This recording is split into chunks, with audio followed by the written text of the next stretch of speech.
Exercise 3.5ல third sum simplify பண்ண சொல்லியிருக்காங்க. இதுவும் குவாட்ராட்டிக் ஈக்குவேஷன் மாதிரி இருக்குது. அங்கே செகண்ட் சம்மில் மல்டிப்ளிகேஷன் வந்தது, இங்கே டிவிஷன் வருது. உங்களுக்கு டிவிஷனுக்கு அப்புறம் உள்ளதை ரெசிப்ரோக்கலாக எழுதிக்கோங்க மல்டிப்ளிகேஷன் போட்டு, அவ்வளோதான் வேலை.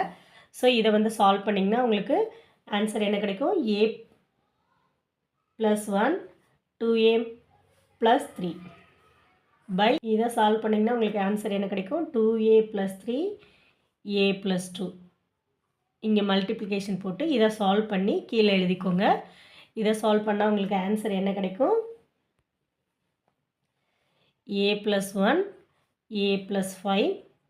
இதில் ஏற்கனவே ஒரு 5 காமனாக இருக்குது. ஸோ எடுத்துகிட்டு அதுக்கப்புறம் வர்ற குவாட்ராட்டிக் ஈக்குவேஷனை சால்வ் பண்ணிங்கன்னா a + 2 a + 5ன்னு கிடைக்கும். இப்போ நமக்கு கேன்சல் ஆகிறதுல ஈஸியாக கேன்சல் பண்ணிங்கன்னா உங்களுக்கு பேலன்ஸ் என்ன இருக்கும்? -5. அப்புறம் 2a + 3யும் கேன்சல் ஆகிரும். ஸோ உங்களுக்கு ஆன்சர் என்னது? -5. செகண்டும் த சேம் தான். குவாட்ராட்டிக் ஈக்குவேஷன் உங்களுக்கு சால்வ் பண்ண தெரியணும். இதை சால்வ் பண்ணிங்கன்னா உங்களுக்கு b + 7 × p - 4 பை 4 கேன்சல். இந்த ஈக்குவேஷனுக்கு சால்வ் பண்ணிங்கன்னா b + 2 இன்ட்டு இது என்ன ஃபார்மில் இருக்குது? b² - 49 இருக்குது, 7² இருக்குது. ஸோ b² - 7 ரெசிப்ரோக்கலாக எழுதும்.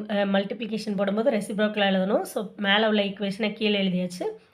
இந்த ஈக்குவேஷன் குவாட்ராட்டிக் ஈக்குவேஷனை சால்வ் பண்ணும்போது உங்களுக்கு என்ன கிடைக்கும்? b + 2 p - 7. நெக்ஸ்ட் என்ன பண்ணணும்? இதை b - 7 b - 7 கேன்சல் பண்ணிக்கலாம். இங்கேயும் மல்டிப்ளிகேஷனில் தான் இருக்குது. அப்போ p + 2 b + 2.